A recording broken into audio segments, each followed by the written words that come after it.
of life, for the people, for commerce and communities. And creating better cities starts today. With reimagination and the right perspectives. Singapore Management University, where disciplinary and multidisciplinary research address issues of global relevance, and where better learning experiences make meaningful impact.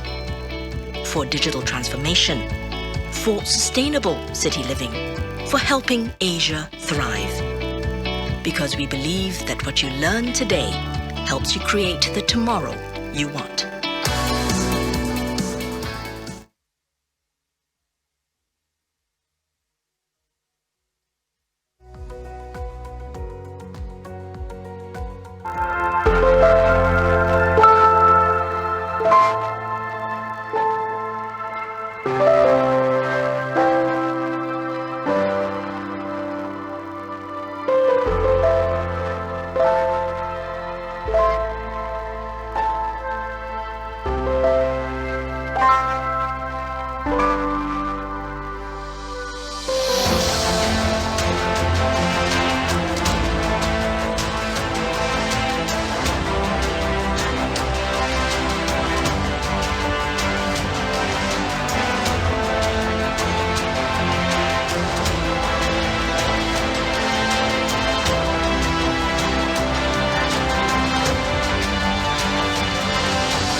Ladies and gentlemen, welcome to the World City Summit 2022.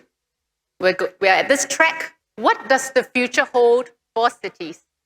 I am your host, Ellie, from the Center for Livable Cities. Let me invite everyone to take your seats as we will be starting in a few moments. During this event, we'd like to remind audience members to kindly keep your masks on. Please set your phones and beeping devices to silent mode. In accordance with the Personal Data Protection Policy, it is our duty to inform you that this session will be recorded. If you feel unwell at any time, please approach anyone with an organizer badge. During the session, we invite audience members to pose your questions to the panelists using Slido. To do this, please scan the QR code that is shown on the screens right now. Without further ado, ladies and gentlemen, please now welcome on stage our esteemed speakers and moderator for the panel discussion on what does the future hold for cities. Please welcome Dr. Simon Baptist, Global Chief Economist from the Economics Intelligence Unit, Mr. Fleming Boroskov, President, Catalytic Society, Mr. Joseph Hargrave, Global Leader for Foresight, Arab, Professor Lily Kong, President of the Singapore Management University, Mr. Craig Lawton, Technical Chief, Global Smart City Program, Amazon Web Services, Mr. David Wallerstein, Chief Exploration Officer, Tencent. We will also have video remarks from Mr. Hou Yongzhi, Director General and Research Fellow, Development Research Center of the State Council, China. So over to you, Dr. Baptist, to moderate the discussion. Great. Thank you, Ellie, and welcome everybody to today's session on the future of cities. We're going to be discussing the key trends and transitions that cities and societies are going through and what we think the technological and policy and human responses to changes in cities over the next few decades are going to be. My name's Simon Baptist. I'm Chief Economist for the EIU, and I'm really pleased to have a great panel of speakers with me today. As Ellie mentioned, I have Fleming Boroskov, who's the President of Catalytic Society, Mr. Joseph Hargrave, Head of Global Foresight at Arup, Professor Lily Kong from SMU, Craig Lawton, Global Smart City Program at Amazon Web Services, and David Wallerstein, who's the Chief Exploration Officer at Tencent. So a lot of different perspectives here, from physical to virtual, worlds across cities, and I think we're going to have a great discussion.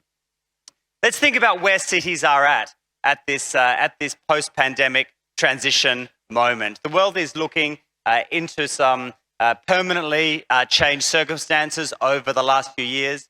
We obviously have a lot of differences that have been brought through the pandemic, changes to modes of working in particular, but also the health risks of concentrations of large numbers of people in cities. We're in a world of higher interest rates and scarcity of capital, where there'll have to be more thought given to investment opportunities in cities, and the payback for long-lived infrastructure now facing some very different financial conditions. And we also have the growing rift between the US and China, which plays into the global technology space in particular, and makes data a real geopolitical hot potato. And so smart cities are generating a lot of data and also a lot of personal data. And so with the increased sensitivity of those data flows and challenges in the globalization of a lot of tech, that's going to put cities in geopolitics as well, where perhaps they don't want to be. And then also with the invasion of Ukraine, the world is looking at, over the next 5 years at least, a period of disruption in terms of resource supplies, which is going to affect cities in terms of their cost of living for their inhabitants, but also access to the resources such as energy or construction materials that they need to develop themselves through this transition. So we'll be touching on some of these topics today. You might be familiar with some of the EIU's work on cities. We do have a livability index, and I thought I'd share with you what's happened to global livability according to our research over the last few years. Pre-pandemic, on a scale of 0 to 100, of the 100 or so cities that we cover, the average global livability score was 75.9 before the pandemic, just for reference point. Through the pandemic, that fell by about 10%, and in 2021, the average city score went down to 69. It has now recovered this year back up to 73, which is higher than last year, but still below where it was pre-pandemic. So cities are still facing challenges, particularly around healthcare, sporting and cultural events that mean that livability in cities has not returned to where it was. And one question we'll be addressing with the panel today is are the changes through COVID temporary or permanent, or which changes are temporary and which changes can we expect to be permanent? The shift to remote working is causing a lot of pressures, particularly in city centres, and I feel it's likely that we haven't seen the full work through of the impact on commercial real estate. I think companies have been slower to give up leases than individuals have been willing to stay at home longer. And over the next few years, I think we're going to see some transitions in that space, and that's a lot of money tied up in corporate real estate, and also critical part of cities and city centres, and where workers are really driving vibrancy and infrastructure needs. Let's start the discussion. Fleming, if I can begin with you. So I mentioned COVID before. Are the changes permanent or temporary? Can you give us your take on whether you think this is a blip or a step change? Thank you.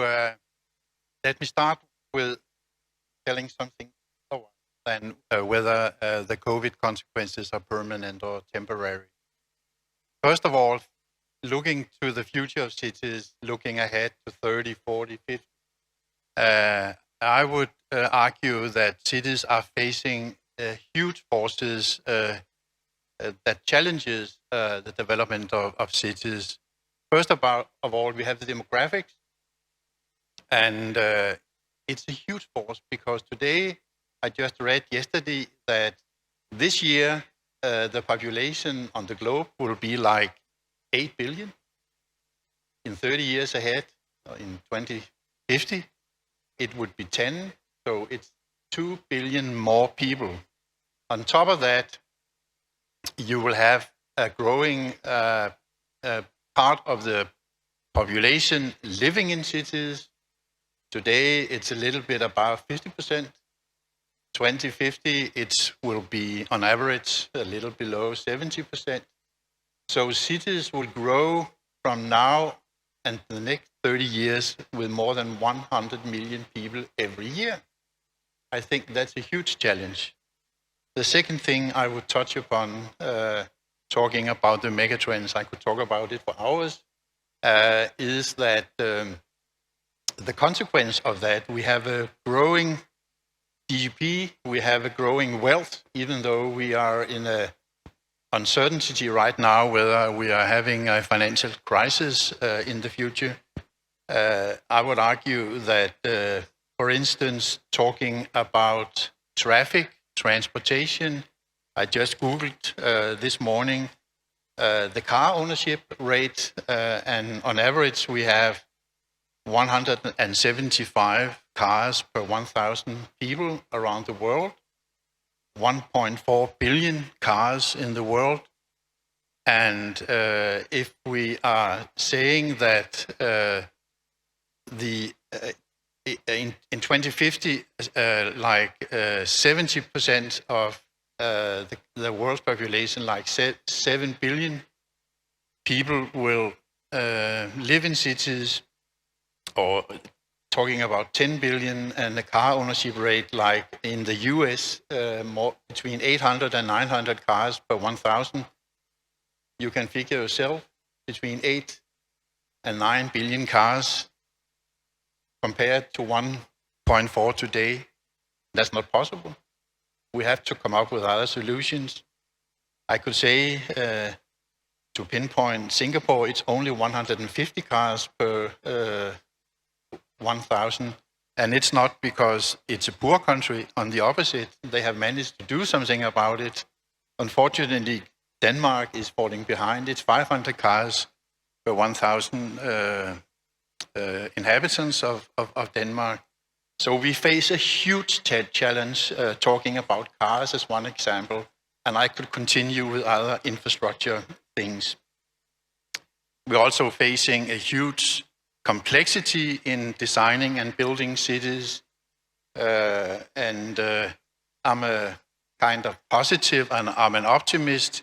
So I think the digitization will help us very much in coping with the challenges that we are facing. And last but not least, I would say the climate change. We are facing a huge challenge. Are we able to live up to the Paris Accord, saying the temperature is only allowed to go up by 1.5 or at max 2 degrees of Celsius? I doubt that, but we cannot do it without digitization and having new forms of energy. That was about the megatrends. Then let me turn to the consequences of the COVID. I think I am of the opinion that there are very few permanent consequences of the COVID. In Denmark, we're through it. It's more like maybe severe or normal flu. So I think probably the right strategy, you have to go through it. You have to have this herd immunity in the population. The vaccination that, by the way, was invented in less than 12 months, that's astonishing to me. It came as a big surprise when we were in the beginning of 2020, and in the fall of 2020, we had these vaccines. And I think the main thing they did was to take off the pressure of the health system so it wasn't overloaded. So I would say one permanent consequence would be that life science ability in a very fast way to come up with new vaccines has grown very much. And that's one permanent consequence, as you asked. I would say another permanent consequence is job life, remote job, or whatever you call it. I think that has come to last. Not just about jobs, but also about teaching and education. My grandchildren actually has been 2 years being taught by teachers on Teams or Zoom or whatever kind of instrument. Do you think that will change the balance between cities? So at the beginning of the pandemic, there was a lot of questions about, okay, is this going to be the decline of places like New York and London and the rise of smaller cities that are maybe more livable or less crowded or with a better lifestyle? Do you think that will change the distribution of where jobs and people are? Yeah, that's a really good question. I haven't thought about it, but if I'm to give an immediate response, I would say maybe the bigger cities that are suffering heavy consequences, heavy traffical challenges, they might have it easier if people are working more from homes. But I think it's important to stress that it's only in certain kind of sectors of society that you can work from home. If you are a nurse, a doctor, or whatever, you can only partially do it on remote basis. So I think, at least what I experienced in Copenhagen was that the congestion and the traffic level and the traffic pressure actually diminished during the COVID-19. And I think it's also, I mean, we're here in Singapore today. I think for the regional and global hub cities, places like here, Hong Kong, Dubai, it's posed a bit of a big challenge to their business model, because the pandemic demonstrated jobs can be done from either anywhere or they need to be local. So the kind of cities that had based their business models on, kind of servicing regional hubs, fly in, fly out, kind of found themselves, I guess, like in the middle of the donut, where jobs either needed to be in market, like my sales team in Jakarta or something, or they could be anywhere, in which case, why be in an expensive regional hub? And I think we've seen particularly Dubai move very aggressively to try and capitalize on that with all of its new visas and, welcoming freelancers and all those sorts of things. Hong Kong at the opposite end of the spectrum, making it difficult for anybody to be there. Joseph, can I bring you in? So Arup is involved a lot in engineering and design and thinking about the structures in which we live. Fleming talked about how he thinks a lot of the pre-pandemic trends, so things around climate and congestion, are still there and aren't going to dramatically change or fundamentally change the structure of cities. What would you say from Arup's perspective? So thank you, first of all. So I think one observation is that cities are already bouncing back. I think a lot of cities are doing relatively well recovering from the pandemic. However, there has been a real shift in engagement, in consumption patterns, and also in how people experience the city. So Thursday, for example, is the new Friday. People tend to work from home now on a Friday and a Monday, so the entertainment districts and the food and beverage sector is much busier on a Thursday now than on a Friday. So there's these small shifts that have happened, which are really, really interesting in terms of also how they impact the structure and the functioning of a city. I think local has become much more important. While a lot of the CBDs have really suffered during the pandemic, some of the more local neighborhoods have really thrived. There's been new shops there, greater interest in local retail, and much more local engagement with the community. So that's been a big shift. And as a consequence, the notion of the 15-minute city and even the 1-minute city have become really important concepts for urban planning and design. There is, however, quite a few hidden scars, I think, that are not so easy to see when it comes to the pandemic. One example, perhaps, is the hospitality sector. A lot of people changed jobs during the pandemic and left the hospitality sector. And as a consequence, a lot of businesses that are now experiencing new forms of demand post-pandemic are really struggling to get the right amount of staff or to really provide the service to the level that they want to. Another example is, of course, public transport, where there's been such a large drop in passenger numbers that a lot of the urban transport authorities have really lost income over those years. And as a consequence, the funding of that infrastructure is perhaps a little less certain than it has been. And there's an urgent need to increase, again, passenger numbers.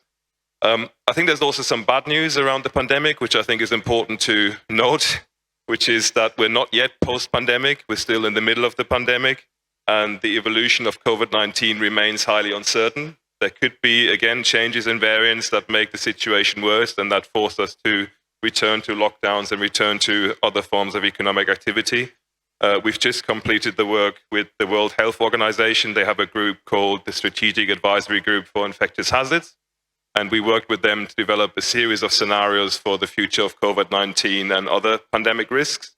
And yes, it could get better again, and we could go almost back to normal if that exists pre-pandemic. But there's also the real possibility that things will either get worse again and we have to have more lockdowns, or they will get even worse and we might have a situation where we might have a dual global pandemic. So for example, you can imagine COVID combined with Zika or COVID combined with monkeypox.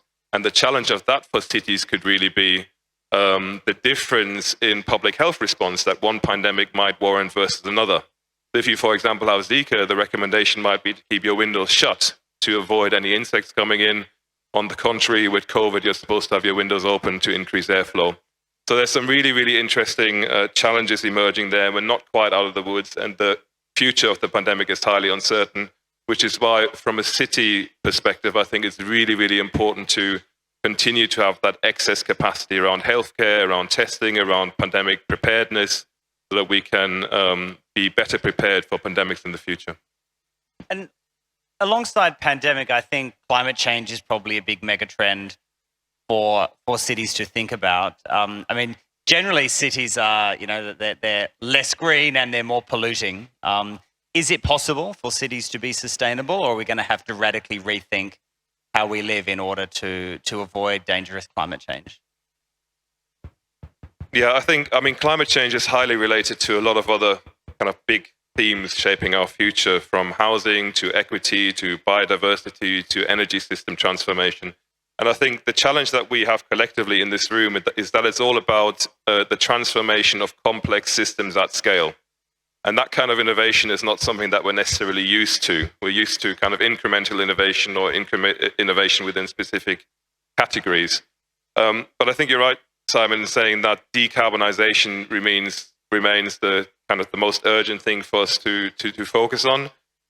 We recently published a report called the 3 R's Call to Climate Action, and it's about reducing emissions, restoring natural environments, and removing emissions from the atmosphere. And I think that trilogy will be increasingly important for cities to think about. So first of all, reducing emissions around the energy system in particular, but also operational carbon, for example, in buildings, restoring natural habitats to act as carbon sinks in order to sequester carbon at a higher scale through natural systems, and then removing emissions from the atmosphere either through so-called enhanced natural solutions, where you like kickstart these natural systems to sequester more carbon, or technical solutions such as direct air capture. And I think it's important to think about the three collectively and not individually, and start to figure out strategies across all three of them. Because one of the things we know now is that net zero is not enough. We have to start thinking about that pathway through net zero. Sustainable gets us back into balance, restorative starts to repair the damage that we've made, and finally then we need to move towards a more regenerative world where we have these systems continuously renewing and evolving in harmony with each other. And of course, sustainability is more than just climate change. I mean, climate, an important element of it, but I mean, things like ecosystem maintenance and biodiversity and natural capital services also challenges for cities in the future. Let me bring in Professor Lily Kong from SMU. So Lily, there's one thing about cities we know is that people want to live in them.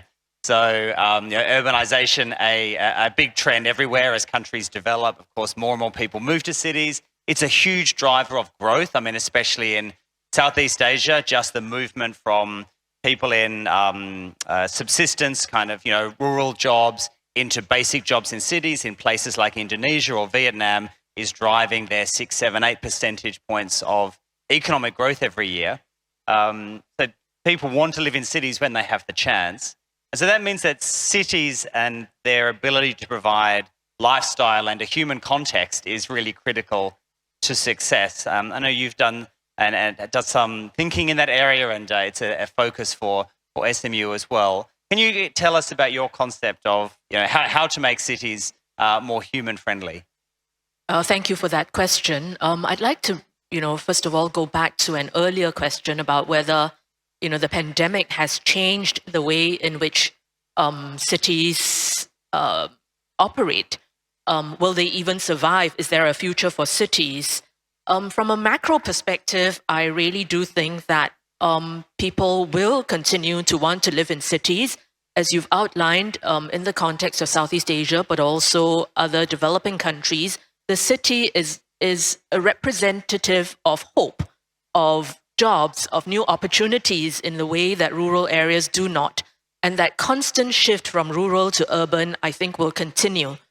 The demise of the city, which a geographer, and that's my discipline from several decades ago, by the name of Jean Gottman, he predicted or he argued that there was the potential of the demise of the city with technological developments, and then proceeded to argue against that. And several decades later, I would argue that the city still represents a location, a hope that people want to move towards. So the question then is, even with the pandemic, or now that we have the pandemic, is that going to change things? And I believe it is and it's not. The cities will continue to be an attraction, a location that people want to go to, but exactly how lives are lived out, what priorities are foregrounded, I think that might shift. And to me, what the pandemic has done is to focus our minds on the importance of what I call the humanistic city, placing the human at the center of the city once again. At a time when we have moved so much into focusing on growth, innovation, the economy, physical infrastructures, the race for the tallest buildings, the largest Ferris wheels in the world, etc., what the pandemic has done is to refocus our attention on what living in a city means for the human individual. And that, I think, is something that entails drawing our attention to basic physiological needs again, not just in terms of access to food and water as you think about in the desert or in rough environments, but in the very city itself. So things to do with food poverty, things to do with supply chain disruptions, and how all of that is shifting the way in which we think about the importance of basic physiological needs, which we have come to take for granted. I think also that, if I might return to the sometimes vilified concept of the hierarchy of needs that Maslow has talked about, physiological needs is one level, but safety needs have been foregrounded. And it's not just safety from animals and marauding hordes in days gone by, but it is public safety, health, public health, and issues like that we have taken for granted to a certain extent, which the pandemic has drawn to our attention again. And emotional and psychological needs, that we might be living in the city but be isolated.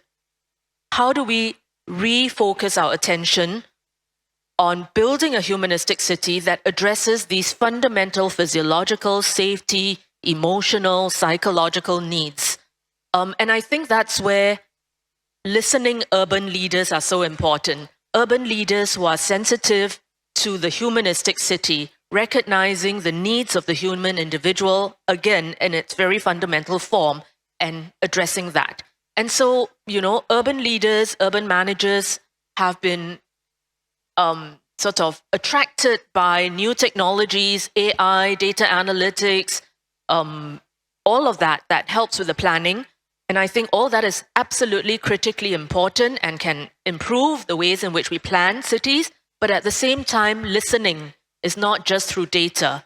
Listening is through the heart as well. And recognizing the needs of your citizens, social inequalities, spatial inequalities, and how we're addressing those things.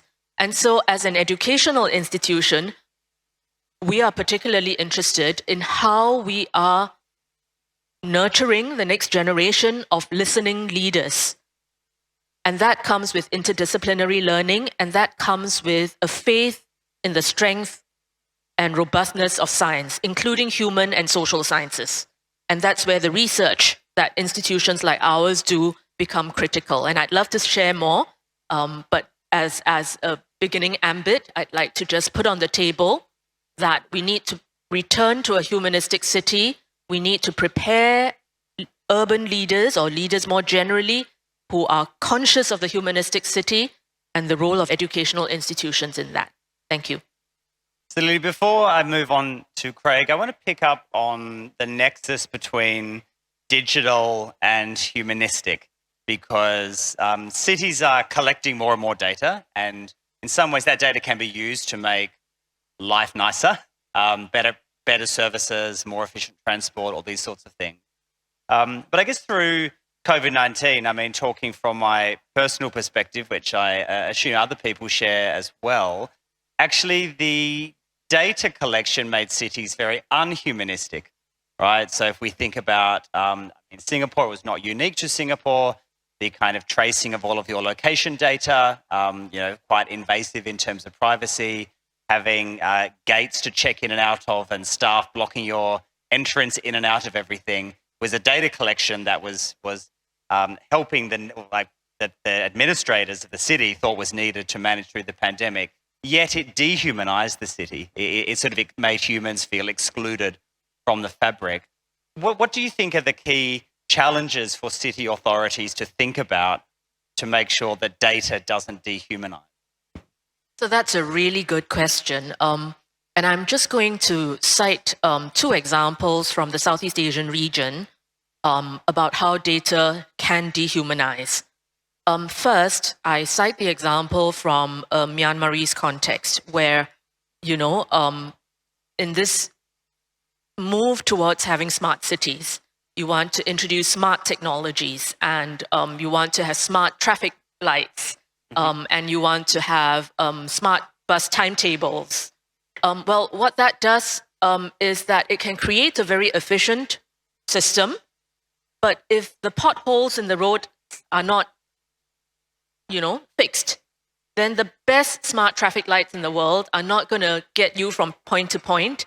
And secondly, if you have smart timetables for your garbage truck driver who is in an economy that is straddling both the formal and informal economy, that you have your formal job, your day job as the garbage truck driver, your company says, this is the GPS system that I'm giving to you. You have to use it. You have to go from point A to point B to point C from this time to this time to this time. What it does is it cuts out the informal economy that the truck driver actually relies on, right? So if I am driving my garbage truck from point A to point B to collect garbage, along the way, I'm actually delivering goods and services to somebody else because that's my sideline, because my pay as a garbage truck driver is not actually going to support me. I actually need the sidelines. Actually using those smart technologies cuts out these possibilities. And in that sense, it decenters the needs of the human individual from a real economic sense. And so what seems very logical, what seems very positive, what seems very efficient in the use of smart technologies actually takes away from the livelihoods of those individuals. And so I guess what I want to say is that while big data, analytics, smart technologies are all used with the best of intentions and can improve livelihoods, we forget what was there before and what the fundamental issues that need to be addressed are, and in the process of doing that, dehumanize the real needs of individuals. All right, watch out for the unintended consequences of tech. Craig, let me bring you in here. So you're with the Global Smart City program at AWS. I mean, transport has come up a few times in the discussion already. I know that's a big area that you're involved in. Tell us your take on the key transport trends for cities over the next decade. Well, I'd like to touch on a couple of points that were raised around putting the humans at the centre of cities. I think at Amazon Web Services, we put the customer at the centre of all of our developments and new services. 90% of our roadmap is built from customer feedback, and so it's very natural for us to think about the end customer and work backwards from that. I also want to touch on the point of recovery and resilience. I think AWS works with public sector across the world to innovate and solve citizen challenges. We have a unique culture that, as I said, work backwards from customers. We have a dedicated partner community which can solve challenges, and some of them are here at the event. And also we have a very broad and deep range of services. Cloud computing is at its core, its simple concept. It's the on-demand delivery of IT in a pay-as-you-go model over the internet. And it's a simple concept that's been very transformative for many industries, and that includes cities and transport. And one of the big benefits that customers have had and citizens and governments have had is agility, the ability to respond to changed circumstances, whether it's new citizen requirements or unforeseen events.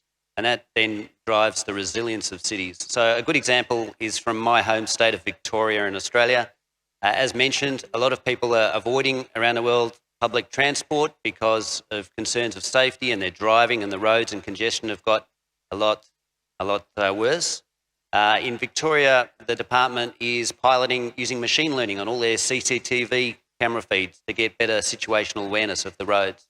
They had an insight that they were manually looking at the video feeds, and only 15% were being monitored at any point in time, and about 1,000 of the cameras were not being looked at. So now with machine learning and services, we have a service called Panorama, and a partner, Deloitte, has worked on this solution. They can monitor and respond to 1,200 video feeds in real time. That allows them to be more proactive and nuanced in their response.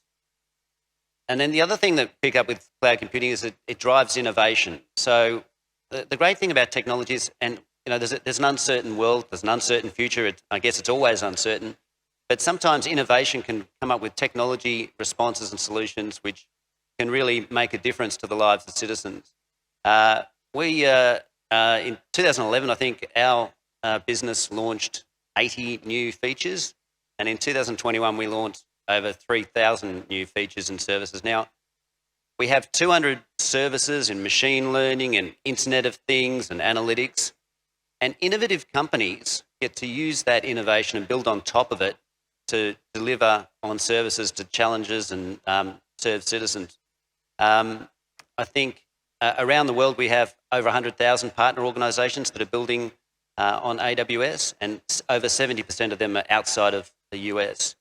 And in May, we announced a Smart City Competency program. It's going to launch later this year, which will allow governments to come to a curated set of vetted and high-quality smart city solutions to solve problems.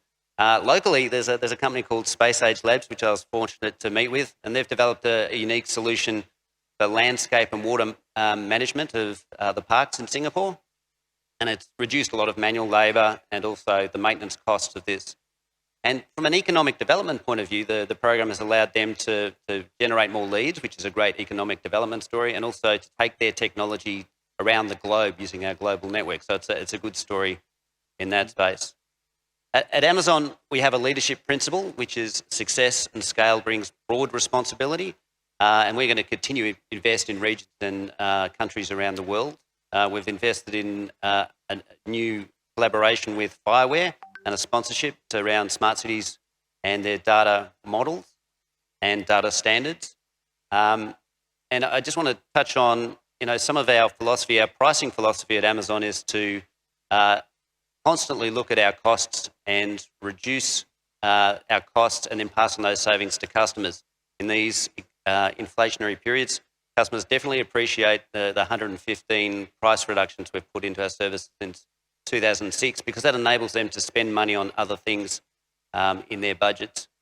And lastly, I'd like to say at AWS, security is our top priority. So when we're looking at the use of data and the human elements, security is our top priority. And many of our customers find they're more secure in the cloud than they are with their on-premises solutions.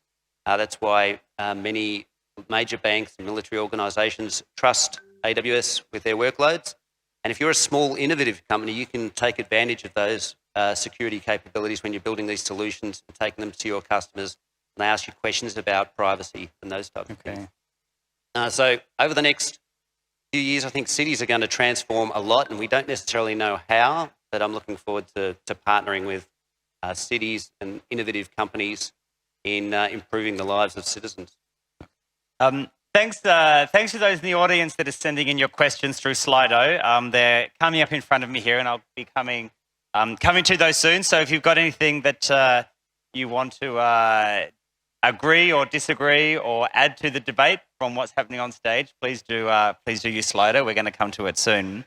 Craig, can I ask you something about transport in particular? So it fits in a few different elements of cities, right? So there's concerns around sustainability, I guess, from the pollution from vehicles. There's concerns around congestion, which then affects livability. And then it's also an area perhaps where technology might provide some solutions. So perhaps autonomous vehicles increasing the efficiency of vehicle use, as in vehicles not sitting around empty, right? So we have more usage kind of per day per vehicle. Let's assume we are in a world where the electricity supply has been decarbonised and the vehicle fleet has been electrified. That kind of takes away the sustainability issues around transport system. What's left? If we could move to environmentally sustainable transport, do we still have an issue with public versus private transport, or do cities then not have to worry about designing to reduce car use? So when I recently did a presentation at our Sydney Summit, and we were doing some research for it, and I was looking at the economic costs of congestion, and there was a report, I can't remember who did the report, that looked at the cost of congestion to the New South Wales economy in the Sydney, Illawarra and related areas, and it was going to run to $15 billion by 2030. And I thought, surely there's a lot we can do with technology to reduce congestion. And I think some of the interesting research that we're doing with companies like MyVision, who's a partner of AWS, is incorporating technology into intersections so that you can make more adaptive traffic control systems that can respond to local congestion, because of making small differences at large scale can make a big difference to congestion and the livability and even the psychological impacts of traffic and in the happiness of people. So that's one point. I think the other one is there's a lot of research in this space. We get to work with a lot of research organisations. We're part of the AIMS project, which is the University of Melbourne project, and there's an innovative company as part of that called Peak Hour, which is doing some work across this region to use machine learning to better predict what's happening in transport networks so that you can adapt and respond to it. And I'm excited. There's a whole evolving area of digital twin and simulation technologies, bringing in gaming technology and looking at how we can model this and improve it and test it in virtual sense. I think there's a lot to be optimistic about. And I mean, as an economist, I have to add pricing into the mix as well as a congestion solution. I mean, at the EIU we do, as well as Livability every year, we do a ranking of cities based on their cost of living, and Singapore always ranks very, highly at what they would say the wrong end of that, much to the consternation of the authorities here. But actually, I always like to emphasize this can be a good thing. One reason why Singapore is expensive is because the cost of private transport is so high. That's a plus in the sense that it means that we live in a city with very little congestion for the size of it. And so technology and policy and pricing can be solutions. I was talking to one of my North American colleagues, and they pointed out that the average vehicle is only utilised less than 10% of the time. So even things like on-demand and autonomous transport, where you can have a vehicle which is used 50%, 60% more of the time, and it's on demand, that will reduce the number of cars on the road. Also, like I often reflect on my grandmother, and she couldn't travel around. She was out in the suburbs and there wasn't many options, but on-demand autonomous transport is a great story for bringing disadvantaged people and elderly people and giving them, including them in the economy and their ability to move around and participate. So I think there's a lot of possibility there. All right, David Wallerstein from Tencent, let me bring you in. Your job title is Chief Exploration Officer. So you're thinking a lot about, I guess, blue sky thinking, future trends. we've brought up quite a few things already that are relevant to the future of cities, sustainability, transport, healthcare resilience, human-centered design. What are the trends that you think we've missed so far? Thank you so much for having me. Just wanted to make sure people in the back can hear what I'm saying, because I'll maybe talking too loud, but I want to make sure I'm heard.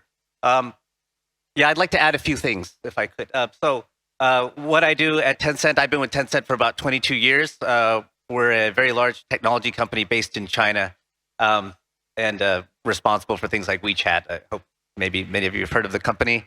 I think about global challenges, and then I think about how we can leverage breakthrough technologies to address global challenges. So what do I mean by global challenges, and what do I spend my time thinking about now, and how does it relate to cities? We're living through an era now where I believe because of climate change and other related factors, we're going to experience things that we never imagined would happen in our lifetimes. If you don't believe with that fundamental statement that I just made, look around the room and notice that everyone has been masked in this room the entire time. It's been masked for about 2.5 years. And many countries in Asia, we can't even visit. So we are living through this transformation, even if we kind of want to deny, while we're living through it, we almost want to deny it's happening. But I'm talking about things much bigger than that. I'm thinking about energy crises and the developed world, Europe in particular, coming up on this winter, talking about not having enough energy to meet the fundamental needs of the continent. Right? And therefore, what gives? What are the energy needs that aren't going to be provided for? And we spoke about the needs of, our cities need to be safe. Our cities, we need to respect each other. We need to have a vibrant lifestyle and things like this. And that's always been the challenge of cities. But trying to meet those needs, those fundamental needs that are kind of the age-long considerations for the developed world in particular, becomes much more challenging when you don't have enough food, which also may be a challenge even for the developed world. That's a classic developing world problem. But food productivity is about growing stuff out of the ground. You need fertilizer for that. We're part of a global interconnected food system. So we're going to be facing, I think, globally, we're already facing inflation, so significant price rises of energy and available food. But actually, we may have this supply side crunch. We're going to have it. We are having it. And even, like I was saying, regions like Europe not having enough supply of energy and having to turn back on the coal-fired plants, even though everyone's supposed to be decarbonizing. This is the era we live in. So the challenge for us all now is that we have to re-architect the way we do what we do. The good news is once we get that right, I think we will have solved our fundamental needs for the rest of human history. When you think about moving to a resilient energy system, resilient food system, resilient water, once we solve that, I think humans can live sustainably on Earth for the rest of time. We're not there yet. We are now, with our fundamental services provision, we are undoing the fundamental ecosystem of Earth. That's what we're talking about with climate change, and it actually goes far beyond climate change. But when we get it right, when we're resilient, actually, we humans have kind of solved this fundamental problem, hopefully for the rest of history, at least till we get to like 10 or 20 billion humans. So it's a very exciting moment that we're living in, but I don't think we're going to live through this moment without any hardship, without any pain beyond what we're already accustomed to dealing with and which much of the world is already dealing with all this time. So first point. Second point is I work with technology. I just want to remind everyone that technology is only a tool. And we shouldn't despise technology. Some people, I feel, they don't like when you start talking about AI and things like this. But AI is whatever you want it to be. An application is whatever you want it to be. A messaging service is whatever you want it to be. It's just communication. It just helps you to convey whatever idea you have in your mind. What's very important for city planners and leaders in this room is to be extremely clear about what are your top priority challenges. In fact, what are your top priority challenges that you actually don't know how to solve yet? Because that's a magical moment to work with technologists. When you say, I don't know how we're going to deal with our energy crisis coming up in front of us right now, whether you're in Europe or somewhere else in the world or in Asia, knowing that that is your top challenge, you can go to technologists and say, what can you do? You keep talking about AI. You're doing all kinds of AI stuff. Can AI help us? The answer is yes. Solve this challenge. Or maybe it's another technology. But what we need to do is foster a very robust dialogue like we've never had in history because we have historic challenges, to actually have this dialogue between city leaders and technologists. So how open is your city to this dialogue? There's a basic test you can do. You can even do the test yourself. Is your city very open to work with technologists? The way you can test this question is if I wanted to contact your city, so I'm a Tencent guy, chief exploration officer, how would I do it? Do you have an email address on your website or a phone number? How do people actually get in touch with you if they had something that they would like to propose, an idea they'd like to share? Maybe we have portfolio companies who would love to provide services to a city, and they just can't even get in touch. So do you have the mechanisms in place to be welcoming to innovators? And forget foreign companies. Maybe it's just local companies in your own city that have great ideas. They're going to be the most motivated to solve your challenges. We use technology as a tool to solve our challenges. Finally, I want to go back to this point about basic needs.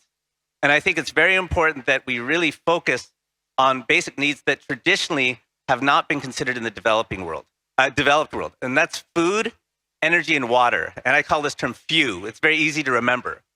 And I think if you can focus on now a new challenge that you maybe didn't have to think about as an administration. Where does your food come from? Do you know? Do you have any alternatives inside your city to help meet the food expectations and needs of your citizens? Because I see cities as a bit of a stranded island. People doing very sophisticated services, great ideas, going to the global market saying, give me all the food, I have cash, you have food, bring it in. But what if there's just a global shortage because of climate change? It's drought, it's floods, so you can have too much water, not enough water. It's lack of fertilizer, like I was mentioning. Are you prepared to deal with that question, which maybe you never had to deal with before? You got all the other crazy stuff to deal with. Now you got something new. Energy, what's your plan? Are you really set up for some exogenous shocks, like changes in prices of energy, even if you don't have the fundamental supply constraint? And water. There's a movie I'd encourage everyone to see called Day Zero that we released last year. It's on Amazon Prime in certain territories, CNA here. But it talks about what happened in Cape Town 4 years ago, where they almost they had no water coming out of the taps at all. And as extraordinary as this case was, it's happening more and more around the world where cities are actually facing a water crisis where you may not have enough water coming out of the taps. Do you have a water resilience plan? Is your water drinkable coming through the taps? Do you have any plan to even make it drinkable at some point in the future, if not already? If you focus on food, energy, water, and you get those problems right, I think you'll have a very strong foundation going forward to keep working on the social issues. You know, how do we get along? How do we treat each other well? How do we keep our mental health in place? How do we have security? But I think I want to emphasize these new challenges because they are new and they're going to be very fundamental. And I'm not sure to what extent we're really ready to face them, quite honestly. I'm going to bring in a couple of topics in the audience. Can I just add to that in a second as well? Okay, yeah. So just 2 points to build on that. I think, first of all, it's important also to recognize that we are probably all a little bit in a bubble. I think we've got Zurich, Melbourne, Singapore, London, Copenhagen, and Singapore again. So we do have a particular worldview. And I think the major challenge to build on what David has just said is just the scale of the problem and the need to really transform at pace. There was a study by the OECD and the European Commission that estimated that there's now over 10,000 cities worldwide. So I think if the 6 of us would sit in the room, we could probably name 500 at a stretch, maybe. That still leaves 9,500 that we've never heard about. And so, you know, how has that change across water, resources, and energy going to happen, in particular in those smaller and medium-sized cities, which are also so critical for us to achieve this transformation? And I think that's a big question for us to think about, because you spoke about the need for cities to be able to receive ideas. So I think a massive component in that as well is just capacity building in the smaller and medium-sized cities, and the more well-known cities that we all live in here, working much more actively to support cities that perhaps are less well-known and have less resources, because it's one thing to be able to receive and understand an idea, but it's a very, very different thing to be able to act upon it. And I think that capacity to act is going to be really, really critical if we want to achieve some of the things that David has described. And a few comments from the audience have come in about inequality. And when David essentially talked about, okay, can you buy your way out of resource scarcity, right? If you've got the resources to be able to do that. Now, cities are, well, I guess the question is, are they a driver or a reflection of inequality, right? So cities are more productive, right? So we know output per worker is higher in cities than elsewhere. Wages are higher. There's agglomeration effects, right? So successful cities attract more successful people. If we look at, I guess we could look at any country really. I mean, look at China, look at the US. The richest cities are moving further and further ahead of the poorest ones, right? The gap between Shenzhen and the rest, for example, in China, or between San Francisco and the rest in the US is getting bigger. So there's more inequality in the statistics. Is that inevitable, and it's just that they happen to be living in cities, or are cities driving increased inequality? Fleming, do you want to come in on that one? I would say both. But the more expanded answer would be like, cities are the drivers of wealth. You know, the GDP in cities grow and grow and grow. So if cities or countries, for that matter, are left to the market economy only, then they will produce a bigger and bigger amount of inequality. But let me give you an example. Denmark, it's among the most equal countries in the world. And that's why you have the national government and you have the city government. And both are able to tax the citizens, companies, and for that matter. So you can redistribute this wealth to the lesser afforded people. And I think if the inequality grows too much, then you will have social unrest, and it is hard to cope with. So that would be my take on that. Mm-hmm. There's another question that's come through on, relating from that is about climate justice. So we talked about sustainability a lot as well. And of course, there is an argument about who should be doing what in climate change, and disagreements about that at international level is a big reason why we haven't done very much yet at all. And there's also an evolution with the huge urbanization and economic growth in the emerging markets. I mean, back in 1990, when the Kyoto Protocol was developed, the rich countries accounted for 80% or 90% of global emissions. I mean, that figure is now less than 50, and China and India are by far the fastest growing sources of pollution. So if the emerging world doesn't do things, then of course we know we're going to have dangerous climate change. On the other hand, there are still income disparities there. Is there a role for these very fast, what is the role for fast-growing cities in the emerging world? How much should Jakarta or Mumbai or Ho Chi Minh City be worried about their own emissions? Is that an open question to the group? Open question. I think it's all about efficiency. And I've been using an analogy here in Singapore. You're really squeezing a lemon of efficiency. You have a certain amount. If you're in a developing city, you have some water, you have some energy, right? You have some food, but maybe not enough for everyone to go around. So how do you squeeze this lemon of what you have for every little drop, no wastage, and making sure that everyone that needs something gets some of those drops, right? And I am a very passionate advocate for actually, first of all, just trying to drive efficiency with whatever tools you have. But I think this can be done at scale very intelligently with software, and in particular, artificial intelligence. What I mean by that is AI can help drive your food productivity if you use it in the fields. For energy, you can use smart meters in the most developing countries. You can put a smart meter. There are companies doing this now, using smart meters to actually make sure you don't have to have rolling blackouts across your city for energy. but rather you limit the amount of energy used per household when you have these big spikes. So everyone in the city can get access to a certain amount of energy. And water, you have to ration the water in a way to make sure that people are getting that, whatever the number is, 40 liters a day, 30 liters, 80 liters a day, whatever you can afford to do. But you have to use policies to do this. And ideally, you can have software to facilitate it at scale.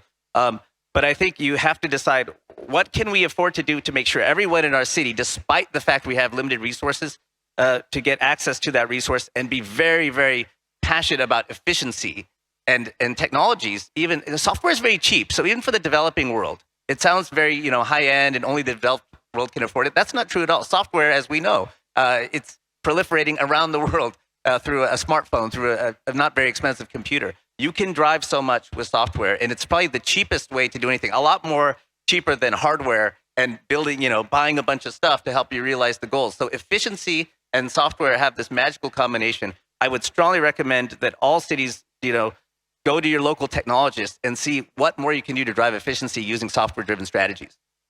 So a perspective that the old debate about climate justice might be going into the rear vision mirror, and we should, as solutions become cheaper, maybe those contradictions are less challenging. Lily, I have a question that's come through for you around food and the future of food. What are your thoughts on Singapore's self-sufficiency and food tech plans, and maybe what are lessons for other cities? So this is an existential question for us. I remember in the 1960s and 1970s, when Singapore was first developing, that a very conscious decision was made to say, we're doing away with the pig farms. If we don't have enough land, we're going to privilege the land for industry, by which we mean manufacturing and so forth. And we can source our foods from the region. Now, what the pandemic has shown us is that actually it can be a real challenge. So if your supply of chickens and your supply of eggs, and indeed your supply of water is going to be turned off, then how are we going to survive? And it's as fundamental as all of that. So as far as water is concerned, Singapore over the decades has really worked at it from a technological perspective, and desalination is a real thing. And, bringing the cost of that down to such a level that it is possible, viable economically and not just technologically. But then again, there is the hurdle of the psychological. Will people drink water that was once considered or was once, not pristine? And are you confident of the technology that you're going to ingest that water? So the solution to water has been multi-pronged, right? It's technological, it's economic, and it's psychological. And the same with food. So if we're not going to be able to gain our access to food, and by the way, Singapore has set a target of 30% of our own nutritional needs by 2030, and we're not one-third, we're at best one-third of the way there at this point in time. Now, how are we going to address that? Alternative foods are going to be a necessary thing to think about. And so you have, the ability to bring in things like alternative meats. There are startups here, including in my own university, where we have a startup that has looked at the production of cell-based milk. And then ensuring, again, that it is technologically possible, economically possible, and psychologically acceptable to the population. So there is no way in which Singapore is going to be able to be 100% self-sufficient. We're working hard at becoming 30% self-sufficient. And all those hurdles are ones to be crossed and to be worked at. And I think the journey has begun in quite a positive way. And there are lots of young, innovative minds, entrepreneurs, who are trying to contribute to that. The example which I just cited of cell-based milk, but also the production of insect feed that is more productive and therefore is able to produce a higher amount of our nutritional needs on smaller amounts of land, etc. So I think there's a great need for the sort of innovative and entrepreneurial work that goes on in many startups that are incubated by universities and so forth. And that work must continue if we are to even realize the 30%. And of course, it's an expensive vision as well, isn't it? Because, vertical farms are much more expensive than traditional horizontal farms. And so there's I guess there's a cost that Singapore's paying, or its insurance policy, I suppose, willing to pay higher amounts for its food in order to have more onshore. Even if we didn't invest in this and we didn't put in the invest in the technology, the higher costs, etc., the supply chain disruptions are going to mean that our foods are more costly. So it's a question of where you place your bets, and the answer is not all in one basket. You're going to have to be able to deal with supply chain challenges. You're going to be able to come up with collaborative supply chain, logistics, urban delivery optimization so as to reduce costs, etc. And at the same time, invest in the technology so that you have alternative sources. It is, as I said, an existential question for Singapore. Could I just add, I think it's so important and powerful what Singapore has done. Everyone is eagerly watching how this journey goes on. But what is so powerful what you've done is you've said, look, 5 years ago, I think almost 100% of Singapore's food is, maybe 99% is imported. And as I was discussing, we're facing all kinds of food supply constraints, whether it's fertilizer or climate change, droughts, floods, everything affects this very sensitive plant life out there. And then the meat out there, the cows are eating the plants. So, it's all related. That's just very inefficient food. What Singapore has done is said, we're going to get to 30% local produced food by 2030. You didn't say how. You're experimenting with things now. You've got alternative proteins of all kinds. Within 3 years, I think Singapore is becoming the Silicon Valley of next generation protein. Within 3 years, it has totally been fascinating to me as an investor to see how many startups are coming up here. Because you had the high level goal. You didn't say how we're going to get there. You said we're going to get there somehow. And what's fascinating is to see how you're moving towards that goal now. I think this should be a real inspiration for all kinds of cities having a similar goal, 30% by 2030. How are you going to get there? You may have a very different resource situation than Singapore does. Limited land, here you're in the tropics, so on and so forth. You may find that you have all kinds of resources that maybe Singapore doesn't have. But what's so important for the city is to be extremely clear about that high level goal, facing climate change, facing global challenges, and then finding whatever tools are available, working with brilliant technological minds from around the world. In fact, Singapore's been very welcoming to companies from Silicon Valley around the world to set up here. This is the model, I think, for how we're going to tackle these challenges. So I just wanted to really emphasize that. It's so exciting to watch. An advantage that Singapore has in this area is that the state has a lot of control over the private sector, particularly in, I guess, strategic areas like food distribution and food retail, which helps coordinate. And it leads to a question that's come up from a couple of audience members around the public-private sector relationships in cities and what that means for future development. So somebody who's called themselves not Elon Musk in the audience says they're not as sanguine as David about technology for future cities when there's a lot of tension between government and private sector about what should be developed. And then also, Craig, a question came in for you at AWS. What's your responsibility to drive positive development rather than just responding to customer demands? Do you think you have a role in shaping them, or is that not your role as a private sector firm? Maybe I start with you there, Craig, and then I'll come on to David.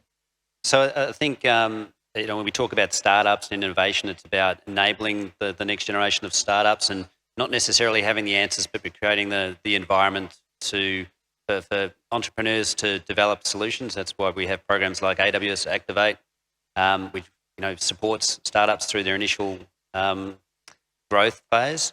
We're involved in sustainable renewable development. We're investing in over 200 globally renewable energy projects, for example, and we co-developed the Climate Pledge, which was to have all of our operations net zero by 2040, which was 10 years ahead of the Paris Agreement. And I think what we also do a lot of work to measure and provide data for our customers to understand the carbon footprint of the workloads that they run in AWS. Some research by a group called 451 found that if a typical workload running on AWS would consume 88% less energy than one running on an on-premise environment. So we're very conscious of this, and we spend a lot of time thinking about how we can work to be a good corporate citizen. The other thing is there's a lot of people moving to cities. I think, as we said, there's a lot of people going there because there's jobs and opportunity. What we've discovered, even in Australia, is there's a big shortfall of people that are digitally skilled, data literate, developers can take advantage of digital technology. So we're investing a lot in educating hundreds of thousands of people around the world with digital skills to get them started in that journey, because that then enables them to respond to what's important to them and local in their communities and build solutions which serve their local community. Anybody else want to come in on the public-private sector tensions around technology? I just want to emphasize what I said earlier. Pretty simple stuff, actually. But it's so hard to do in practice to be open as a city to engaging with the private sector. Most people will nod their heads, say, oh, yeah, we're open. But I challenge you, really, like if you were an outside company and you're not from your city and you had a bunch of ideas, even Amazon or someone like that, do you really have a window? Do you have a person? Do you maybe have 2 people or 3 people to engage with innovators to address your biggest challenges? I'm talking about your biggest priorities, the stuff that you don't know how to solve yet, like an energy crisis or a food crisis. Who's engaging with the private sector on that? What we can learn, everyone's here in Singapore now. It's such a great opportunity to learn for how Singapore is so nimble, so willing to engage with all kinds of innovators, and there's different departments, the EDB and so on and so forth. But that's hard to create a Singapore overnight for any city. What I've seen work very well with European cities, for example, Helsinki is a great example. They may have a few well-positioned people with, with the mandate to do the job, to engage with the private sector, to move along important initiatives, and to be available to think about new opportunities. I think if you were not really there yet and you wanted to start, you start with 1, 2, 3 people that are responsible for this role, and then you're telling the private sector, this is what we need. Yeah, we don't need your games. We don't need your whatever. We do a lot of games at Tencent. We need this. We have a problem with energy right now. What can you do for us? And then sometimes the startup says, well, we don't have an answer. Okay, next. Who has an idea? Who has a solution? Okay, someone comes up, we take a careful look at it. Until it's proven that it doesn't work, we keep bringing it through the process.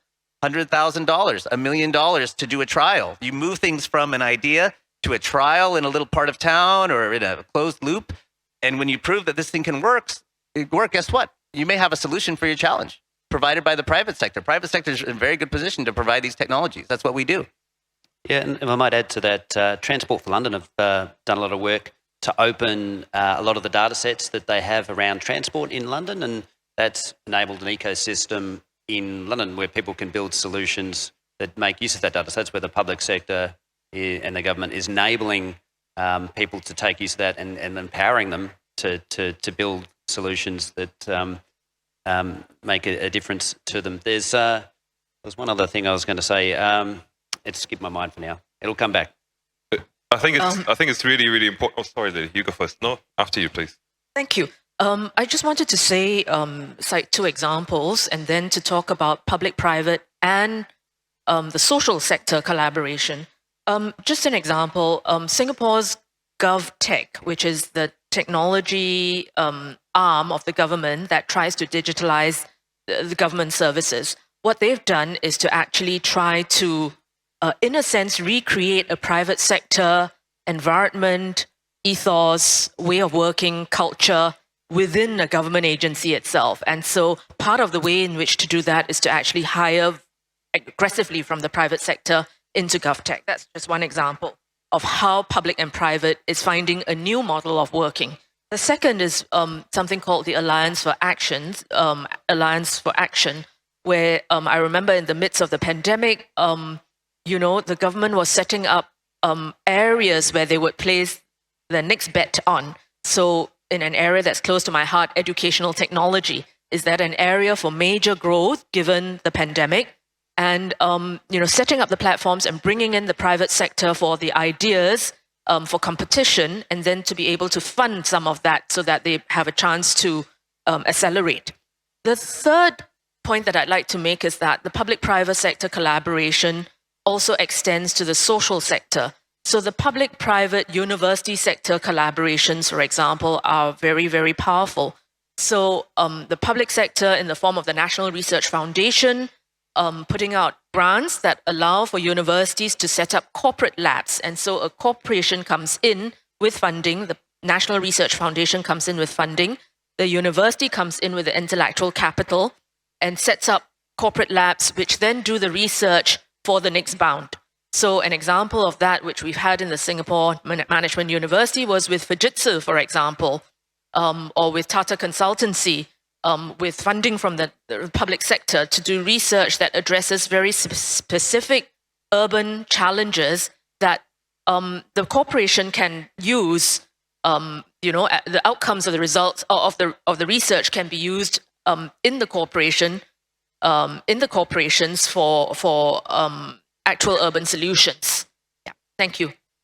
Sorry, Joseph. I was also going to talk about the importance of universities, but you made the point much better than I could have ever done. So, building on that, what Lily just said, I think it's really, really important that we have more organizations that can act as conductors or curators of different organizations from different backgrounds. And yes, I think the public and the private sector are important, but there's also academic institutions, there's NGOs, and there's also community-based institutions. And again, a lot of the challenges that we're facing, whether it's about food, which we've spoken about a lot today, there's systemic challenges that require systemic innovation. As a consequence, we're talking about networks of organizations, and we haven't quite got these mechanisms yet, I don't think. There's a few really great examples, but we need much more of them so that we have these brokers that can bring together these organizations around a common theme or around a common project to really enable change as a collective rather than as individual organizations. Okay, Craig, let me bring you back quickly, and then we've got 10 minutes to go. I want to come on to a different topic, but thanks. Before I forget again, Yeah. I just wanted to, one very practical thing that I think governments can do and has been successful is to look at things such as their procurement and their policies around procurement.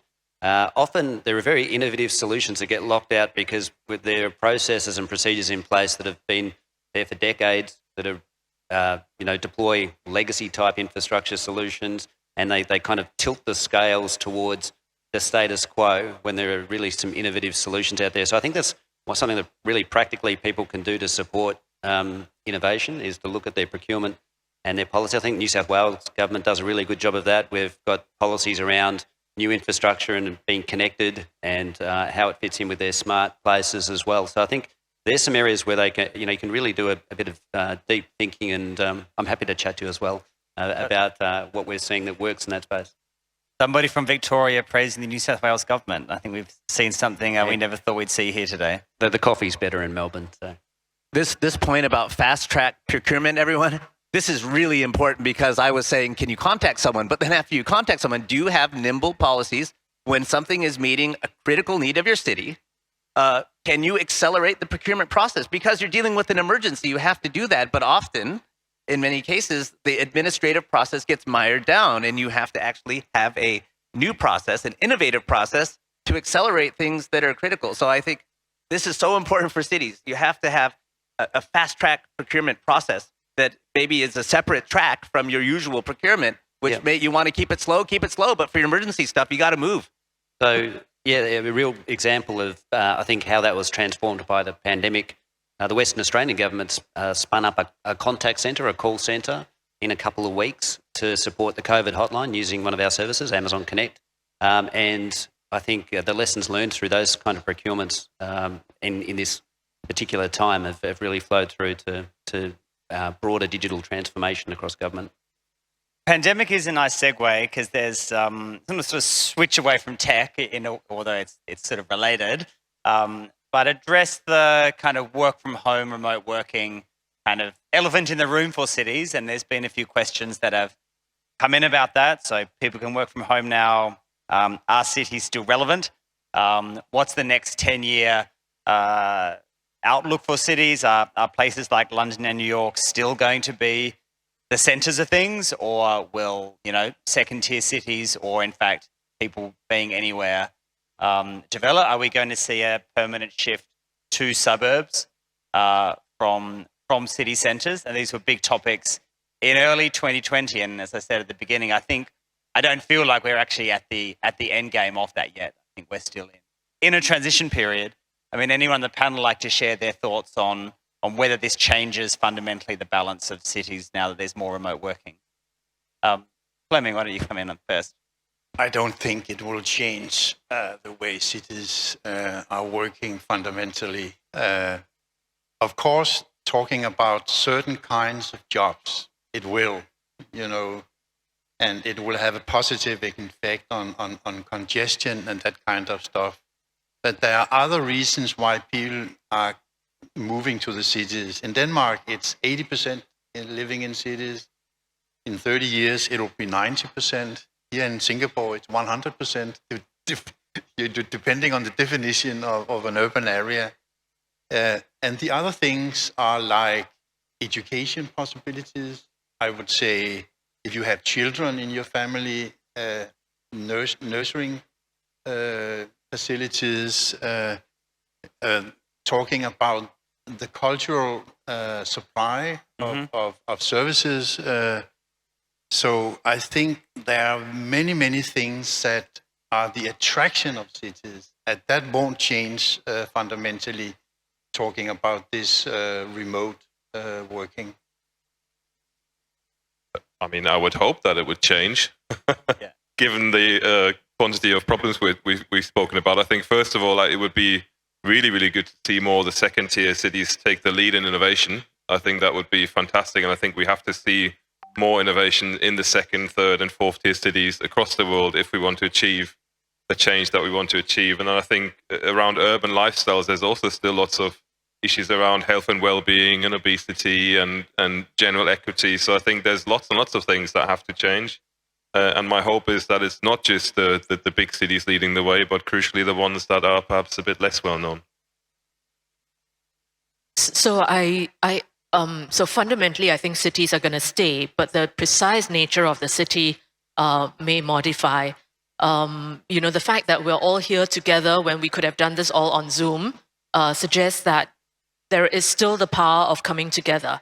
But perhaps the mega cities with 20, 30, 40 million people may actually find that that is not absolutely necessary, and that some cities may actually see a bit of a downsizing. I think that the second-tier cities will have a chance to actually demonstrate what they're able to do. But fundamentally, the agglomeration of human beings is satisfying a psychological, emotional, social need, and that's going to continue. I think also that you also need a certain critical mass of cities for economic activities to reach a certain level, to have that kind of vibrancy and vibe and activity that people long for and look towards, and for cultural activities. So, I think cities are here to stay, but the precise nature and scale may modify.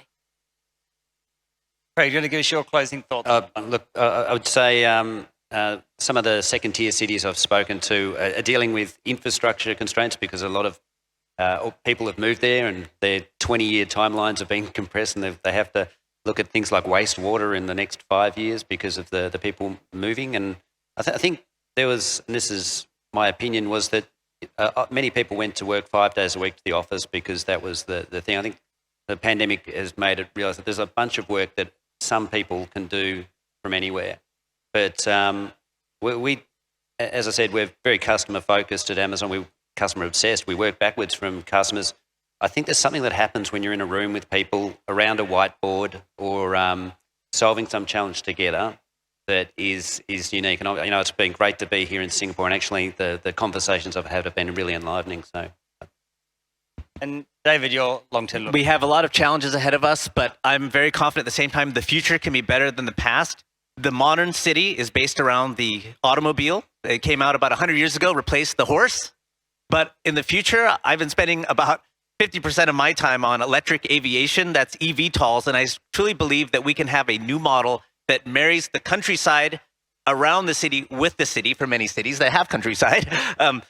And you could actually be living in the countryside and traveling based on renewable energy and batteries into the city and back and forth, and expand the range of services and influence of the city, but also diversify your resources, your water, your food. You can have more territories. You can fly 50 kilometers in maybe 5 minutes, 10 minutes kind of a thing.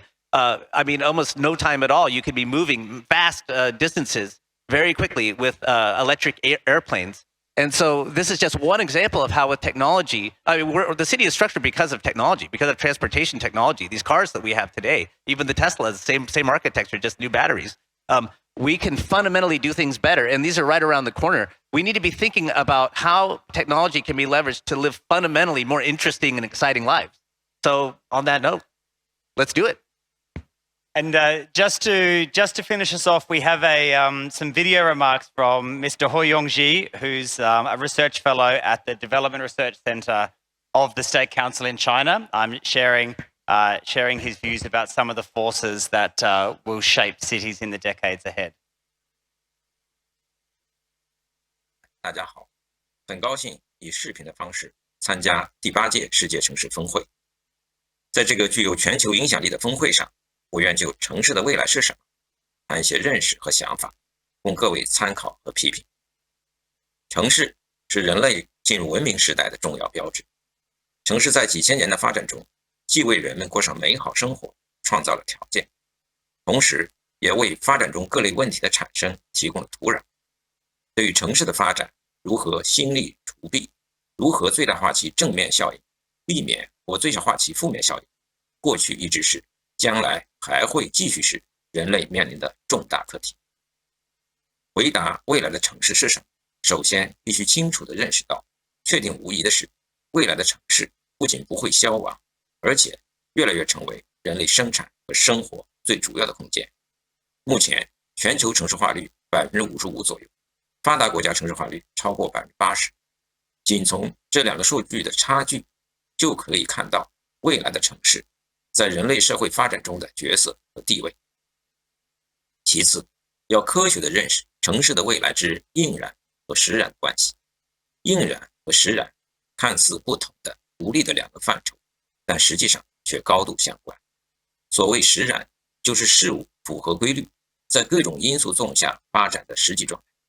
所谓应然，乃是符合人们在一定价值观影响下的所期望的事物发展的状态。应然影响政策的制定和实施，因而必然影响事物发展的最终状态。城市的发展遵循着一定的客观规律，但人们在这一规律面前并不是无所作为。各国城市发展的实际进程都可以证明这一点。换言之，城市发展的实际状态是看不见的手和看得见的手共同决定的，只是这两只手在不同的国家，在同一国家的不同阶段的作用及其相对重要性不同而已，没有统一模式，没有一定指挥。第三，要深入分析影响城市未来发展的主客观基本因素。城市的发展是生产力不断进步的结果，城市的形态受制于生产力发展水平、社会生产的组织方式，以及由此而决定的人们对于城市发展合意与否的价值判断标准。具体的说，影响未来城市发展的主要有3大因素：一是新一轮的科技革命和产业变革，它影响生产的内容、生产的方式和生活的方式，进而影响城市生产空间和生活空间的布局及其相互关系；二是人类赖以生存和发展的生态环境的长期变化趋势，它影响城市拓展的可利用空间，以及城市经济社会发展的可利用自然资源；三是基于人类发展进程的经验教训所形成的新发展理念、发展伦理，它影响人类关于发展目标、生产方式和生活方式的选择，进而影响城市生产空间和生活空间的再塑。综合以上分析，可以判断未来的城市将是更富效率的生产空间和更人性化的生活空间。其功能会更加丰富，但其主体功能依然是承载人类的生产和生活。城市空间依然是人类创造财富的空间和享受生活的空间，只是面对日益趋紧的资源环境对发展构成的约束，城市的空间利用必须更有效率，城市的社会生产必须更有效率，城市的管理治理也必须更有效率，而不断进步的技术是城市高效运行的主要支撑。同时，面对当今时代一些国家城市发展过程中日益严重化的社会矛盾以及人和自然的紧张关系，人们希望未来的城市能够成为物质产品极为丰富的地方，也能够成为和睦、和谐、和平、其乐融融、天蓝地绿水清、天人一体的温馨幸福的家园。这一理念必然引导着未来城市的发展，一言以蔽之，未来的城市生产空间将以更高的效率创造更为丰富的社会财富，生活空间将以更可亲的容貌满足人们日益增长的物质和精神方面的需要。当然，美好的城市未来不会自然而然的到来，它离不开人类的创造性活动。使未来城市更美好，既要遵循城市发展规律，又要驾驭好城市发展进程。让我们携起手来，一起推动世界各国的城市共同迈向更加光辉灿烂的未来。谢谢大家。Some perspectives from China there. And of course, I mean, China's now, a couple of years ago, passed the milestone of 50% urbanized and has many of the world's new megacities. So a shame the COVID policies mean that we're not able to have more perspectives, but good to have some comments there virtually. With that, I'll finish up. I'd like to thank my panelists for sharing a lot of really interesting and thought-provoking perspectives on what we've got coming over the next decades as we think about how to build and manage and live in the cities that we're part of. Fleming Boriskov from the Catalytic Society, Joseph Hargrave from Arup, Lily Kong from SMU, Craig Lawton, AWS, and David Wallerstein from Tencent. Thanks for your contributions. Please join me in thanking them. Thank you so much, speakers, for the exciting discussion and for sharing your insights on the future for cities. We have now come to the end of this session. May I invite our speakers to remain on stage for a photo, please. For our audience members, we will now take a short break. Do come back for our next session, the Closing Plenary, which begins in this room at 12 noon. You are also welcome to visit the Smart Cities Expo booths, and Singapore Pavilion, which is open till 6 p.m. Playbacks of this and all WCS sessions will be available in our virtual conference, which will be starting from the 10th of August. Please scan the QR code on the screen for more information about the WCS 2022 virtual conference. Before you leave, please use the QR code or link to fill in our feedback form. Thank you and see you back here at noon.